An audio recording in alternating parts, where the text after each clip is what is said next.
Bueno, este año el Congreso Mundial de Roots se celebra aquí en Barcelona y dado que el Congreso Europeo el próximo año se celebra en Bilbao, estamos presentes aquí con nuestro stand de Euskadi Basque Country para conocer cómo funciona el Congreso, evidentemente, pero también para darnos a conocer con las potencialidades que tenemos en los tres aeropuertos, cada uno con su especificidad, y conocer, bueno, pues de alguna manera cómo funciona este tipo de congreso y qué tipo de contactos se pueden dar en estos lugares. Hemos aprovechado al mismo tiempo para mantener una serie de reuniones con diferentes agentes, entre las que cabe señalar con los responsables de Vueling. Nos hemos reunido esta mañana y nos han confirmado que van a continuar trabajando tanto en Hondarribia como en Bilbao, consolidan sus operaciones, mejoran algunas frecuencias y además a partir de diciembre nos han comentado que empieza una nueva línea desde Bilbao hasta Granada. Por tanto, observamos que nuestros aeropuertos siguen siendo competitivos, pero tenemos que continuar trabajando para dar un buen servicio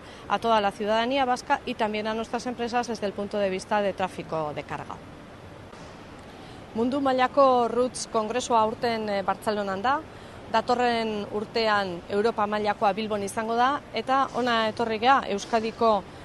potentzialidadeak eta zer geran eta nor garen erakustera, eta batez ere ikustera zen motatako kontaktuak eta nola lan egiten da kongresu honetan.